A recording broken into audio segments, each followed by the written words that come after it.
దేవుని యొక్క సన్నిధిలో మీకు వినిపించాలని పరిశుద్ధాత్మ దేవుడు కోరుకుంటున్నాడు.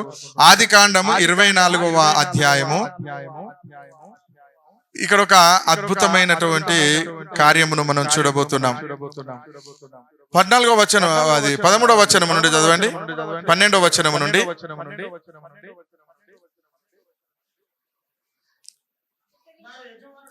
నా యజమానుడగు అబ్రహాము దేవుడవైన యెహోవా, నేను వచ్చిన కార్యమును త్వరలో సఫలము చేసి నా యజమానుడగు అబ్రహాము మీద అనుగ్రహము చూపుము, చిత్తగించుము. ఈ నీళ్ల ఊట యొద్ద నిలుచుచున్నాను. ఈ ఊరి వారి పిల్లలు నీళ్లు చేదుకొనుటకు వచ్చుచున్నారు.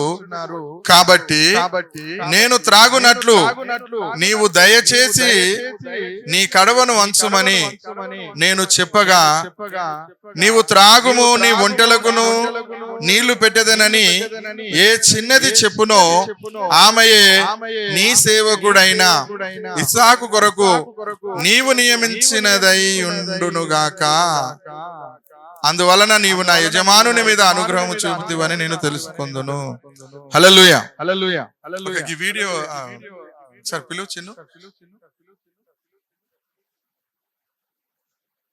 ఒకసారి ఇది ఆఫ్ చేసి, మొత్తానికి ఆఫ్ చేస్తా. నీకు నేర్చుకుందువు నన్ను గొన్నవాడవు, నా వరుడవు నీవే.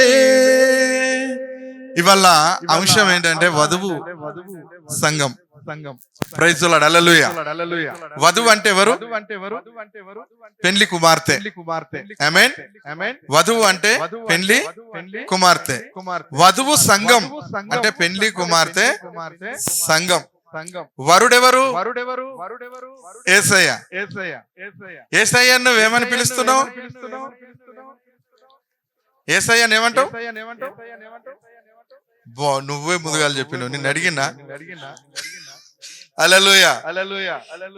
నువ్వు నీ యేసు ప్రభు నువ్వేమని పిలుస్తావు? ఏ ప్రభు.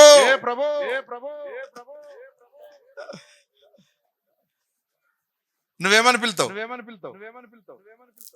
యేసు ప్రభుని ఏమని పిలుస్తావు? యేసయ్యా అంటావు. అంతేనా?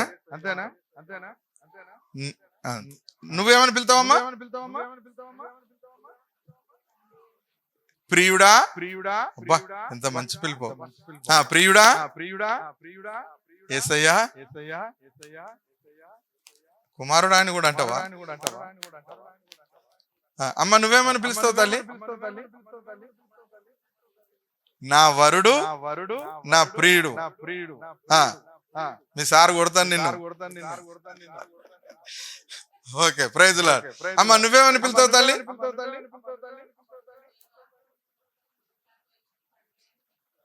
తండ్రి అంటావు.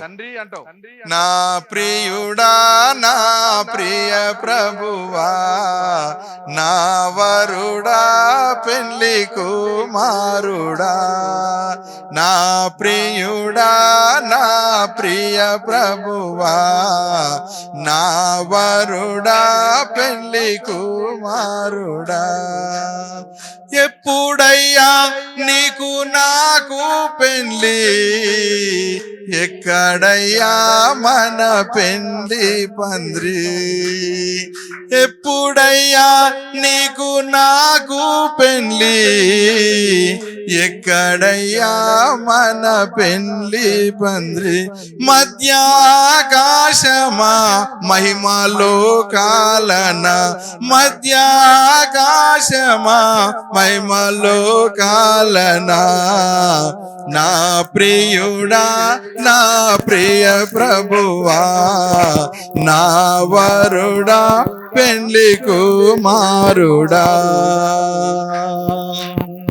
నరులలో నీ వంటి వంటి వాడు ఒక్కడైనా నాకు కానారాడు. నరులలో నీ వంటి వాడు ఎక్కడైనా నాకు.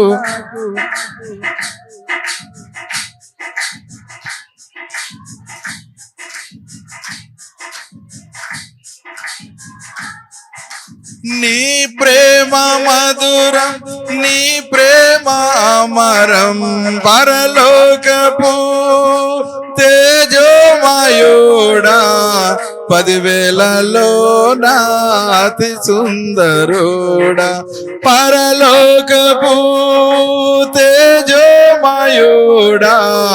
10,000లో నా అతి సుందరుడా, నా ప్రియుడా, నా ప్రియ ప్రభువా, నా వరుడా, పెండ్లి కుమారుడా. హల్లెలూయా. ఆయన మనకు ప్రియుడు, ఆయన మనకు వరుడు. యేసు నాదుడు. నాదుడు అంటే నాదా అంటే ఏమన్నట్టు? భర్త. హల్లెలూయా. యేసు నాదా ఏమయ్యా అన్నట్టు యేసయ్యా అంటున్నావు. భర్తను కొంతమంది ఏమంటారు? ఏమయ్యా అనరా? రావయ్యా అనగానే తిమోతయ్యా అన్నట్టు యేసయ్యా, బోయజయ్యా కదా. ఏమని పిలుతావు? సారు అంటావా? ఏమంటావు మీ సార్? పోరగాళ్ళ పేరు పెట్టి పిలుతారు. రావోయ్, ప్రైజ్ ది లార్డ్. హల్లెలూయా. మీరు ఎంతమంది మీ భార్యలను రావోయ్ పోవోయ్ అంటున్నారు? ఇడ చేయతురు ఒక్కలే అంటారు. ఇడ మంచిగా వెళ్తుంది ఏమోయ్ రావోయ్ అంటారు. మీరు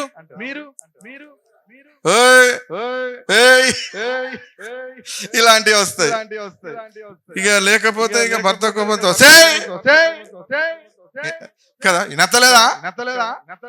ఏమో ఇనస్తలేదా అంటే ఎంత తీయకుండా వసే అంటే కోపం వస్తుందా రాదా? అసే వసే ఎత్తసే అంటే అవునా కదా? ఏమయ్యా నువ్వేమంటావు? బుజ్జి, మా బుజ్జి. ఆమేన్. హల్లెలూయా. అవునా కాదా? ఇక్కడ వధువు సంఘం కొరకు మనము ఇదంతా తిప్పలబడ్డాం. వధువు అంటే అర్థం కావాలి. సంఘము వధువు, సంఘానికి భర్త ఎవరు? వరుడు ఎవరు? యేసయ్య, క్రీస్తు. వధువు సంఘము అంటున్నా అంటే ఈ భూ ప్రపంచంలో ఉన్నటువంటి సార్వత్రిక సంఘము. అంటే సార్వత్రిక అంటే అర్థం ఏంటిదంటే ఇక మొన్న ఎంపీ ఎలక్షన్లు వచ్చినాయి చూసినా. ఇప్పుడు అసెంబ్లీ ఎన్నికలు వచ్చినప్పుడు సార్వత్రిక ఎన్నికలు అనరు, ఎంపీ ఎలక్షన్లు వచ్చినప్పుడు సార్వత్రిక ఎన్నికలు అంటారు. ఎందుకు? అవి దేశం అంతుంటాయి. సార్వత్రిక అంటే దేశం. ఇక్కడ సార్వత్రిక సంఘం అంటే సార్వత్రికం అంటే ప్రపంచం. ఇక్కడ ప్రపంచములో ఉన్న సంఘాలన్నీ ఏక సంఘముగా, ఒక్క వధువు సంఘముగా తీర్చబడడానికి పరిశుద్ధాత్మ దేవుడు మనందరినీ సిద్ధపరుస్తున్నాడు. హల్లెలూయా. ఎట్లా సిద్ధపరుస్తున్నాడంటే నాడు హేగే ఎస్తేరును అహష్వేరోషు రాజు కొరకు సిద్ధపరిచినట్లు క్రీస్తు కొరకు పరిశుద్ధాత్మ దేవుడు సంఘాన్ని వధువు సంఘముగా మారుస్తున్నాడు. హల్లెలూయా. అందుకే మనము పిలుస్తాం యేసయ్య. ఇంగ్లీష్ లో యేసయ్య అంటే ఎవరికి అర్థం కాదు. ఇంగ్లీష్ లో బైబిల్ ఏముంటది? జీసస్ అని ఉంటది. హిందీ బైబుల్ ఏమని ఉంటది? ఈష్ మషి అని ఉంటది. అవునా కదా? అంటే రకరకాల భాషలలో రకరకాలుగా ఉంటది. దేవునికి స్తోత్రం. హల్లెలూయా. కానీ ఒక మాట మీరు గుర్తు పెట్టుకోవాలి. ఏంటిది అని అంటే మీరు అంటే ఇక్కడ మీకు భర్తలు ఉన్నారు కదా, మీకు భార్యలు ఉన్నారు, మీకు భర్తలు ఉన్నారు. ఇప్పుడు మీ భర్తలకే అనగానే ఇక్కడ నా భర్త పురుషుడు కదా అని అనుకోవచ్చు. ఇప్పుడు సంఘం అంటే స్త్రీదా పురుషుందా? సంఘం అంటే స్త్రీయా పురుషుడా? వధువు సంఘం అంటే స్త్రీయా పురుషుడా? ఓయా, వధువు సంఘం అంటే స్త్రీయా పురుషుడు? వధువు అంటే ఏంటి? పెళ్లి కుమార్తె స్త్రీయే కదా. మరి సంఘంలో ఇప్పుడు పురుషులు కూడా ఉన్నారా లేరా? మరి పురుషుల సంగతి ఏంది? మరి ఇప్పుడు యేసయ్య నా భర్త అని నేను అంటే ఏమనుకుంటారు? ఎవరైనా చూసుకుంటారు? చెప్పండి. వేరే అనుకుంటారు కదా, వేరే అనుకుంటారు. కానీ ఇక్కడ మనకు అర్థం కావాలి ఏంటంటే సంఘం అనగా స్త్రీతో పోర్చబడ్డది. సంఘం అంటే వధువు అనగా స్త్రీతో, వధువు అంటే స్త్రీ. సంఘము అనగా ఇక్కడ స్త్రీతోనే పోల్చబడ్డది. సంఘములో స్త్రీలు ఉండొచ్చు, పురుషులు ఉండొచ్చు. ఆయన నీకు భర్తనే, ఆయన నాకు భర్తనే. ఇక్కడ స్త్రీలు పురుషులు అనేది లేదు. హల్లెలూయా. మీకు ఒక మాట, ఒక ఇది అర్థం కావాలంటే ఫస్ట్ మనం ఆదాము వాళ్ళ దగ్గరికి పోదాం. హల్లెలూయా. మిమ్మల్ని త్వరగా కూడా ఇడిచిపెట్టాలి. ఆదాము వాళ్ళ దగ్గరికి పోదాం. ఆదాములో ఉన్న ఆత్మ దేవుని నుండి వచ్చిందా లేకపోతే వేరే కాడి నుంచి వచ్చిందా? ఆయన నాసిక రంధ్రములో జీవాయువును ఊదగా నరుడు జీవాత్మ ఆయను. ఆ నరునిలో నుండే ఒక స్త్రీని నియమించాడు కదా, స్త్రీని తయారు చేశాడు. ఆ స్త్రీ నాసిక రంధ్రములు ఏమన్నా ఊదిండా? అంటే ఒకే ఆత్మ, ఒకటే ఆత్మ దేవుడిచ్చింది. ఆ ఆత్మ స్త్రీగా, ఆ ఎముక నుండి ఆ ఎముక స్త్రీగా మార్చబడ్డది. అంతే. దేవునికి స్తోత్రం. హల్లెలూయా. ఎముక పవర్ఫుల్, అవునా కదా? పవర్ఫుల్ ఎముక, అది మామూలు ఎముక. ఆ ఎముకను బట్టి ఎంతమందినైనా కొట్టచ్చు. ఆ ఎముకను ఎవరు వాడతలేరు, కానీ వాడితే మాత్రం నాకుంటది ఆ ఎముక. సంవత్సరం ఆ ఎముక వాడిండి, ఈ ఎముకలను వాడతలేడు కదా. ఆదాము నుండి వచ్చినటువంటి ఆ ఆత్మ, అంటే దేవుడు ఆత్మను ఊదినప్పుడు స్త్రీకి వేరే ఆత్మ, పురుషునికి వేరే ఆత్మ ఊదలేదు. ఇద్దరికి ఒకే ఆత్మ ఊదిండు. వాళ్ళిద్దరు కలిసి ఏక శరీరం అన్నాడు. ఒక శరీరం నుండి వచ్చిన వాళ్ళు కనుక ఏక శరీరం అన్నాడు. అందుకే ఏకాత్మ అయింది. అందుకనే ఇప్పుడు సంఘము అనే దానిలో స్త్రీలు ఉన్నా, పురుషులు ఉన్నా. ఇప్పుడు పురుషునిలో ఓ ఆత్మ, స్త్రీలలో ఓ ఆత్మ ఉంటదా? నా ముఖాన చూడరు, రే నువ్వు వీడియో దింప వైటు మానవ.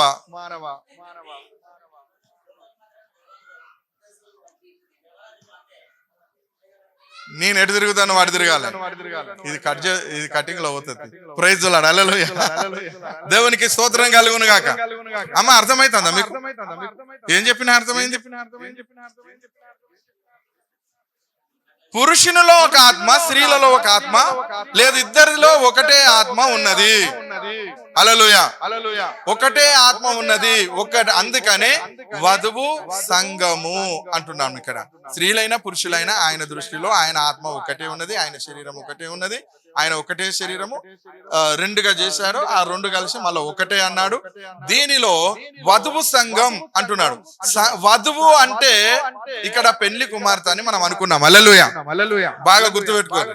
నేనేమనుకుంటానంటే మన సంఘమే, మన వావిలాల సంఘమే వధువు సంఘముగా ఉండాలనుకుంటున్నా. ఆమేన్. వధువు సంఘముగా గనుక మనము ఉంటే, ఆమేన్, ఎత్తబడే గుంపులో మొదటి ఉంటాం మనం కదా. దేవుడు సంఘాన్ని ఎత్తుకపోతాడు కదా, పైకి ఎత్తబడుతుంది కదా. హల్లెలూయా. ఎత్తబడినప్పుడు అందులో మనము ఉండాలి. మొదటిగా మన ఈ సంఘం ఉండాలి. దేవునికి స్తోత్రం కలుగును గాక. హల్లెలూయా. ఈ సంఘము ఎత్తబడే గుంపులో ఉండాలి. ఎప్పుడు ఎత్తబడుతుంది తెలుసా?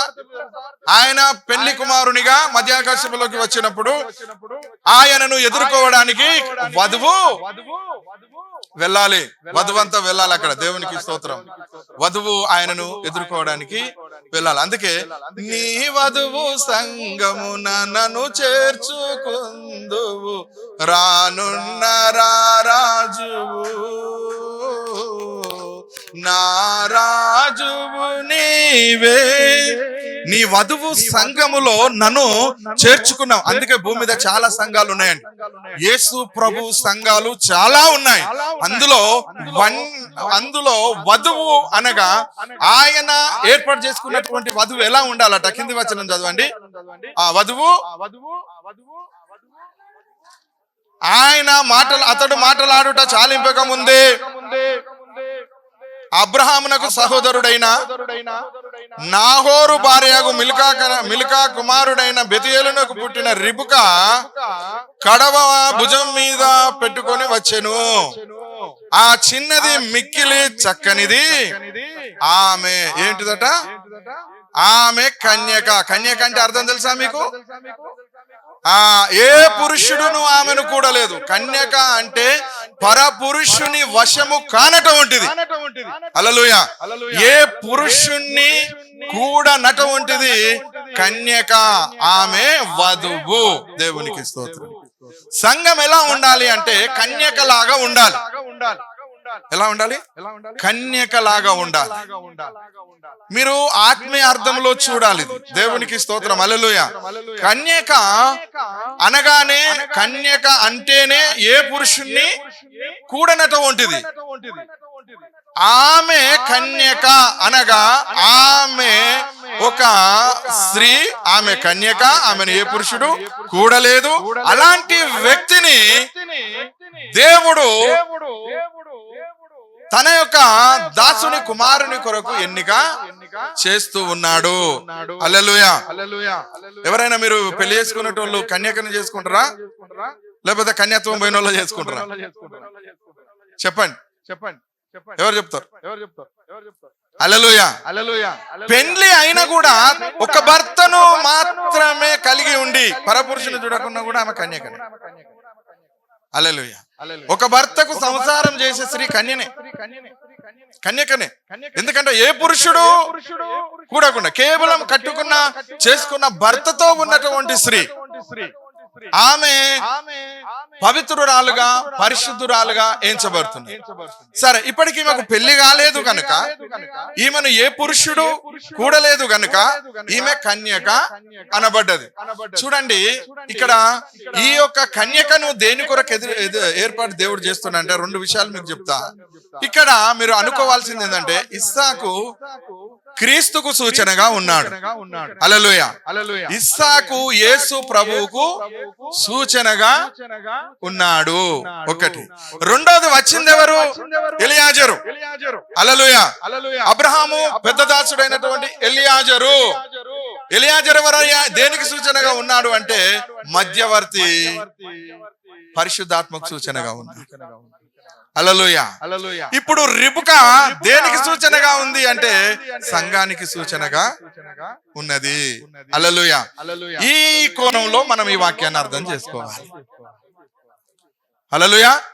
వాక్యం రెండంచులు గల ఖడ్గం. ఒకటి అక్షరార్థంగా బోధిస్తుంది, ఒకటి ఆత్మీయార్థంగా బోధిస్తుంది. రైట్. ఇక్కడ దేవుడు ఏర్పాటు చేసినటువంటి ఈ యొక్క రిబ్కా విషయములో మనం ఆలోచన చేయాలి. ఎంత మందివి ఈ రోజు ఈ సంఘములో ఉన్నాం. దీనిని వధువు సంఘముగా మార్చబడాలి అంటే ఈ సంఘము పరపురుషుణ్ణి కూడనిదై ఉండాలి. హల్లెలూయా. ఒక కాపరిని కలిగి ఉన్న ఈ సంఘము ఇంకొక కాపరిని అంగీకరించేదిగా ఉండకూడదు.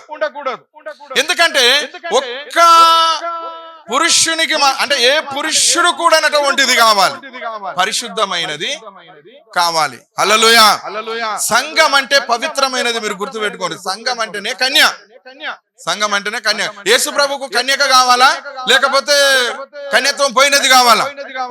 కన్యక కావాలి. హల్లెలూయా. కన్యత్వము అనేది పరిశుద్ధాత్మ దేవుని చేతిలో ఉన్నది.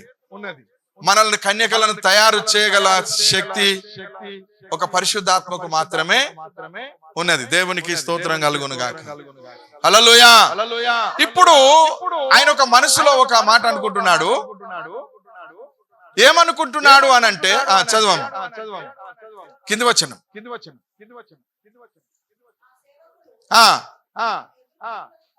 ఆ సేవకుడు ఆమెను ఎదుర్కొనుటకు పరిగెత్తి, నీ కడవలోని నీళ్లు కొంచెము దయచేసి నన్ను త్రాగనిమ్ము అని అడిగను. అందుకు ఆమె, అయ్యా త్రాగుమని చెప్పి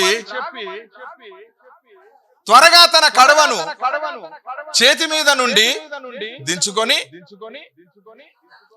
అతనికి దాహం ఇచ్చెను.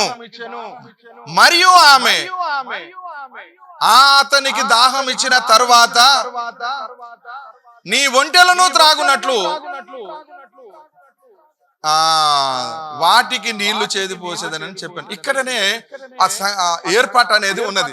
అంతకుముందు ఈ ఎలియాజరు ఏమనుకున్నాడంటే, నా యజమానుని దేవుడమైన తండ్రి, నీవు నా యజమానుని కుమారునికి ఏ కన్యకనైతే సిద్ధం చేసి పెట్టినవో ఆ కన్యక నేను ఆ యొక్క నాహోరు పట్టణముకు వెళ్ళిన తర్వాత ఆయన ఒంటెలను మోకరింపజేసిన తర్వాత ఇలాగ ప్రార్థన చేసిండు, ఈ యొక్క నీళ్ల బావి యొద్దకు ఏ స్త్రీ అయితే వచ్చి నేను ఆమెను నీళ్లు అడుగుతా ఆమె నాకు నీళ్లు దాహానికి ఇవ్వాలి, ఆమెంతటా ఆమె నీ ఒంటెలకు కూడా చేది పోస్తానని ఆమె అనాలి, ఆమె నా యజమానుని కుమారునికి భార్య అగునుగాక అని నా మనసులో నేను అనుకుందునని దేవునికి ఆయన ప్రార్థన చేశాను.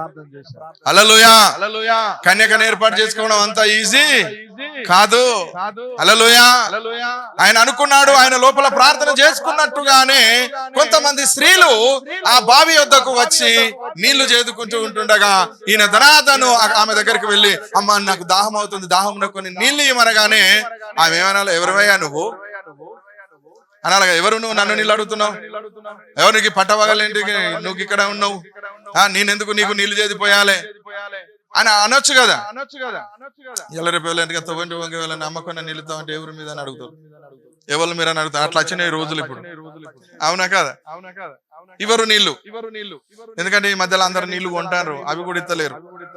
నీళ్లు కొనుక్కుంటారు కదా, ఇత్తలేరు. అప్పట్లోనే బావులలో సెలవులలో నీళ్ళు ఎత్తుకొచ్చేటోళ్ళు.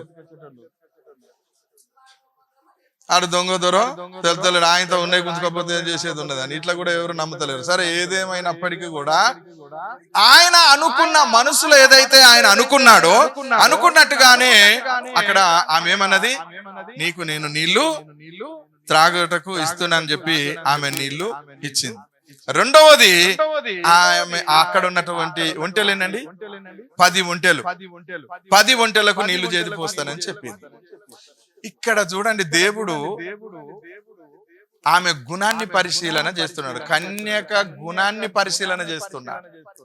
హల్లెలూయా. కన్యక అంటే నా యజమానునికి ఒకవేళ భార్య గనక, నా యజమానుని కుమారుడైన ఇస్సాకుకు భార్య కావాలి అంటే మరి ఇంత ఓపిక ఉన్నటువంటి గుణవంతురాలు, జ్ఞానవంతురాలు, తెలివి కలది, బుద్ధిమంతురాలు కావాలి, అవునా కాదా. ఎలా రేపు పెళ్లి చేసుకునేటోళ్ళు ఎట్లా చేసుకుంటున్నారండి, చేసుకున్నాక చాలా మంది బాధపడతారు, ఎందుకు నేను అలా ఒక పని చేసుకుంటున్నాను, లేకపోతే ఎందుకు నేను ఈ కాలం ఒక దాన్ని చేసుకున్నానని అని లోపల తిట్టుకుంటున్నారు. మీకు తెలుసో తెలియదు కర్మానికని. ఒక్కసారి చూడంగానే అంటారు, తారాయి మాకు పెళ్లి చేస్తారా, 4 సార్లు చూసుకోవాలి, మంచి చెడు తెలుసుకోవాలి, డేటింగ్స్ చేసుకోవాలి, అన్ని అయిపోయినాక గుణగణాలు చేసుకున్నాక చేసుకోవాలని ఇప్పటోళ్ళు అంటున్నారు, అవునా కాదా. కానీ అక్కడ ఒక్క మాటతో ఎలియాజరు ఏం చేస్తున్నాడు, ఎందుకు నీళ్లు అడిగిండు, ఎందుకు ఒంటెలకు నీళ్లు చేది పోస్తానని తను అనాలి అని అనుకున్నాడు అని అంటే అది మామూలు విషయము కాదు.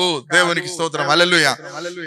నాకు ఆమె కడవ ఎత్తుకొని పోతూ ఉన్నప్పుడు ఆ కడవలో నీళ్లు ఆమె దించి ఆయనకు వంచి ఆ నీళ్లు పోస్తూ ఉన్నప్పుడు ఆమె మంచితనాన్ని, ఆమె గౌరవాన్ని, ఆమె మర్యాదను చూశాడు ఎలియాజర్.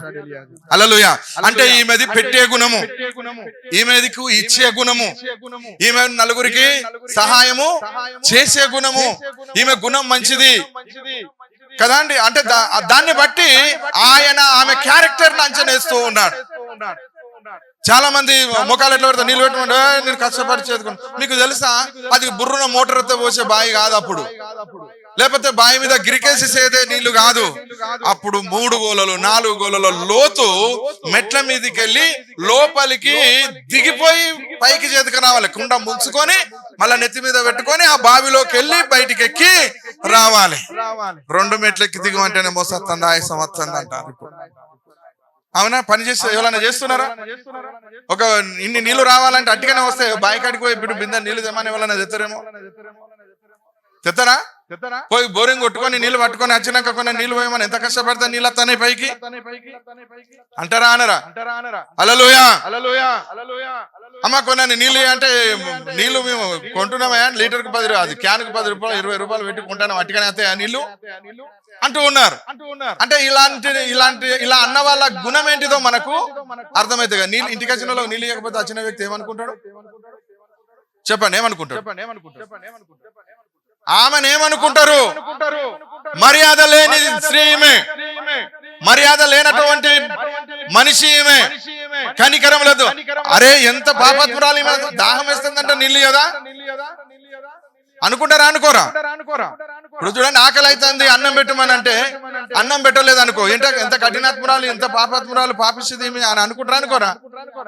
ఎంతటోనైనా ఆకలి అవుతుంది అంటే అన్నం పెట్టాలి. ఆ అన్నం పెట్టినప్పుడు నీ గుణం బుచ్చపోనికో అడుకునేటోనికే తెలుస్తుంది. ఎక్కువ ఇంటికి ఎక్కువ వచ్చేటోళ్ళు వాళ్ళే. వాడు ఒక్కింటికాడ అడగడు కదా, నీ గుణం ఇంటింటికి చెప్తాడు. ఆడు అడుక్కున్న కాడల్లా చెప్తాడు, ఇంటింటికి పోయినప్పుడల్లా చెప్తాడు. అబ్బాకి తల్లి చూడు ఎంత మంచిగా ఉన్నదో, అది ఉన్నదో, అబ్బాయి పిల్లిగా పిలిచేది అని తిట్టుకుంటా చెప్తా అంటారు. అంటే మనల్ని పండ అని అమ్ముతా అంటారు. కానీ ఇక్కడ మనకు అర్థం కావాల్సింది ఏంటంటే, హల్లెలూయా, బాగా అర్థం చేసుకోవాలి, మనస్సు పెట్టి వినాలి. ఇక్కడ రిబకా యొక్క గుణాన్ని ఎలియాజరు చూస్తూ ఉన్నాడు. హల్లెలూయా. రెండవది, ఒంటెలకు నీళ్లు చేది పోయాలి. ఒక్క ఒంటె 15 నిమిషాలకు 114 లీటర్ల నీళ్లు తాగుతుంది. హల్లెలూయా. ఒక ఒంటె 15 నిమిషాలకు 114 లీటర్ల నీళ్లు ఒక ఒంటె 15 నిమిషాలలో తాగితే ఆడ 10 ఒంటెలు ఉన్నాయండి. దేవునికి స్తోత్రం. హల్లెలూయా. ఇప్పుడు 10 ఒంటెలకు 10 వందలు, 10 వాదులు, 10 నాళ్ళు ఎంత అయింది? 1140 లీటర్లు అయినా. అంతేనండి? ఎవరు సపోర్ట్ చేస్తలేరు? 1 లీటర్ కాదు, 2 లీటర్లు కాదు, ఒక్కొక్క ఇంటి అంటే ఒక్క ఆమె తెచ్చే కడవల మా అంటే 15 లీటర్లు 10 లీటర్లు పడతాయి కావచ్చు. అంత కిందికి 20 లీటర్లు అయితే ఎత్తుకొని అయితే రాలేరు, అంత లోతుకు దిగి. అది చేత బావి కాదు, నీళ్లు ముంచి బయటికి తీసుకొచ్చుకునే మెట్లెక్కొచ్చే బావి. అంటే ఎన్నిసార్లు ఆమె లోపలికి దిగుంటది చెప్పండి? ఎన్నిసార్ల బావి లోపలికి దిగుంటది ఒక్కొక్క కడవకు? అంటే 10 లీటర్లకు లేదా 15 లీటర్లు 20 లీటర్లు వేసుకున్నా కూడా ఒక ఒంటెకు 114 లీటర్లు పోయాలి. అంటే ఒక దానికి ఎన్నిసార్లు పోయింది? కనీసం ఒక 5-6 సార్ల. ఒక్క ఒంటెకు 5 సార్లు దిగాలి, 5 సార్లు ఎక్కాలి ఒక్కదానికి. అట్లా 10 సార్లు 10 ఒంటెలకు 10 5 50, 10 వాదులు 100. ఏం మామూలు విషయమా అండి? హల్లెలూయా. ఎప్పుడైతే నీ ఒంటెలకు కూడా నీళ్లు వస్తానని అన్నదో, ఆమె ఎక్కడం దిగడం, ఆయన ప్రయాస, ఆయన చూస్తున్నాడు. ఆమె ప్రయాస, ఆమె కష్టము, ఆమె వేదన అంతా చూస్తూ ఉన్నాడు. ఎక్కడ కూడా ఒక క్షణము ఆమెలో అయ్యో నేను ఎందుకు వీనికి నీళ్లు వస్తానని అంటిని అన్న ఆలోచన ఆమెకు రాలేదు. సంతోషముతో బావిలకు దిగిపోతుంది, వచ్చి నీళ్లు చేదిపోతుంది. ఒక్కొంటే కాదు, ఒక్కెందుకు నీళ్లు పెట్టడానికే వీళ్ళకు ఎన్నిసార్లు పెట్టాను? 4 సార్లు 4 బకెట్లు పెట్టాను. నేను ఆయన ఇంట్లో లొల్లి పెట్టుకునేటోళ్ళు ఉన్నారు, బర్రెకు నీళ్లు పెట్టేటోళ్ళు కదా.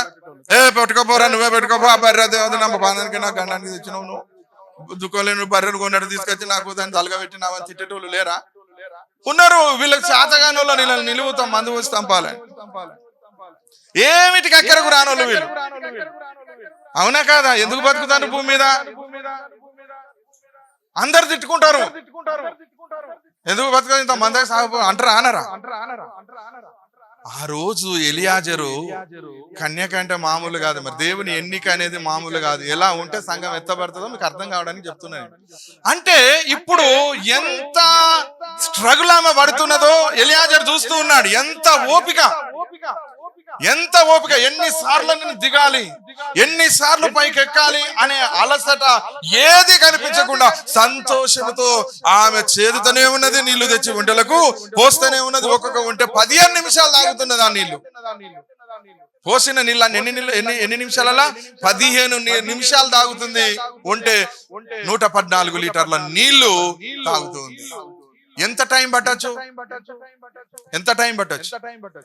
అంత టైం దాకా ఆమెతో నీళ్ళకి వచ్చిన వాళ్ళ పరిస్థితి. ఇంటికాడ ఏమనుకుంటారు? బావి కాడికి నీళ్ళకి పోతే ఎంతసేపు పోతావే నువ్వు నీళ్లకు అని అడిగేటోళ్ళు లేరా? ఎన్ని గంటలు నీళ్ళకి పోతావు? ఎంతసేపు నీళ్ళకి పోతావు? ఎప్పుడు వచ్చేటట్టు ఇప్పుడు ఎందుకు రాలేదు? రోజేమో సరనచ్చిన బుర్ర నచ్చినావు, ఇప్పుడేంటి గంటలు తరబడి అక్కడికే పోయినావు అని అంటారని ఏమి అనుకోవాలనా అనుకోవద్దా? దేవుని బిడ్డలారా, ఎప్పుడైతే ఎలియాజరుకు కడవ దించి నీళ్లు వంచిందో ఆమె మర్యాదను చూశాడు. ఎప్పుడైతే ఈమె నీళ్లు చేది పోస్తూ ఉన్నదో ఆమె శ్రమను చూస్తూ ఉన్నాడు. హల్లెలూయా. ఆమె ఆ శ్రమతో పాటు ఆమె ఓపికను చూస్తూ ఉన్నాడు. ఎంత ఓపిక అంటే ఈ రోజులలో స్త్రీలకు ఓపిక లేదండి. అసలు ఓపిక ఉండాల్సింది ఎవరికంటే పురుషుని కాదు, స్త్రీకి ఓపిక ఉండాలి. ఈ రోజు సంసారాలు పాడు కావడానికి కారణం స్త్రీకి ఓపిక లేకపోవడమే. వాళ్ళకు ఓపిక నశించింది అంటే సంసారం సర్వనాశనమైనట్టే. కానీ ఎలియాజరు చూస్తూ ఉన్నాడు. ఆమె ఓపికను చూసిన తర్వాత ఈయన ఇంకో మాట అన్నాడు, మరి మా ఒంటెలకు మేత లేదు, మరి మీ ఇంటికాడు ఉన్నదా అన్నాడమ్మా. చదువు. నువ్వు ఎవరి కుమార్తెవు? దయచేసి నాతో చెప్పుము. మీ తండ్రి ఇంట ఈ రాత్రి బస చేయుటకు స్థలం ఉన్నదా అని అడిగాను. ఆమె ఏమంటుంది తెలుసా? ఈయన అడిగిన దానికే జవాబు చెప్పాలి. రెండో విషయం చెప్తుంది ఆమె. అందుకు ఆమె, నేను నాహోరుకు మిల్కా కనిన కుమార్తెను, కుమారుడగు నాహోరుకు మిల్కా కనిన కుమారుడు అగు బేతేలు యొక్క కుమార్తెనను. మా యొద్ద చాలా గడ్డియు మేతయు రాత్రి బస చేయుటకు స్థలం ఉన్నదనగా. చాలు, దేవునికి స్తోత్రం. హల్లెలూయా. ఆయన అడిగిండా ఎలియాజరు మా ఒంటెలకు మేత ఉన్నదా అని అడిగిండా? అడగలే. ఉండుటకు మాకు స్థలం ఉన్నదంటే మీకున్నది, మీ ఒంటెలకున్నది, మా ఇంటికాడ గడ్డి ఉన్నది, నీ ఒంటెలకు మేత ఉన్నది. ఆహా, ఎంత చక్కటి వర్తమానం ఇస్తుందండి. ఎంత చేసేదై ఉండాలి సంఘము, ఇతరులను చేరదీసేదై ఉండాలి సంఘము, ఇతరులను పోషించేదై ఉండాలి సంఘము, ఇతరుల దాహాలు తీర్చేదై ఉండాలి. దేవునికి స్తోత్రం. హల్లెలూయా. అది చేయుటకు ఎంత కష్టమైనా సరే వారికి గాని, వారి ఇంటి వారికి గాని, వారి పిల్లలకు గాని సహాయం చేసే మనస్సు గలదై ఉండాలి. నీకు పెట్టాలని కొడుకు పెట్టాలరా, నీకు పెట్టాలని పిల్లలకు పెట్టాలనా, నిన్ను జాదాలని పిల్లలను జాదాలనా? నాకేంద్ర ఈ కర్మ? నీకు పెట్టాలి, నిన్ను జాదాలి, నీ అత్తకు పెట్టాలి, నీ మరుదులకు పెట్టాలి. నేనేమైనా దాసిదాన్నారా నీకు సేవ చేయడానికి? చలో వాళ్ళ నుండి వేరైతావా, లేకపోతే నా ఇంటికి నేను పోవాలన్నా? ఒక్కటే చెప్పు సంగమా. ఇలా ఎట్లున్నది? భార్యకు ఓపిక లేకపోతే, కన్యకకు ఓపిక లేకపోతే, సంఘానికి ఓపిక లేకపోతే, నీ ఇంటిలో నువ్వు పెద్దదానివైతే నీ ఇంటిల్లి పాదికి నువ్వు సేవ చేసే బిడ్డవై ఉండాలి. నీ మరిదికి చేయాలి, నీ అత్తకు చేయాలి, నీ మామకు చేయాలి, నీ ఆడిబిడ్డకు చేయాలి. ఎందరుంటే అందరికి నువ్వు చేయాలి. నేనేమైనా దాసిదానా నీకు వీళ్ళందరికి చేయడానికి అంటే రానరా? వీళ్ళందరికి చేయాలంటే నా వల్ల కాదు. ఏరు వాడదాం, మన ఇద్దరమే ఉందాం.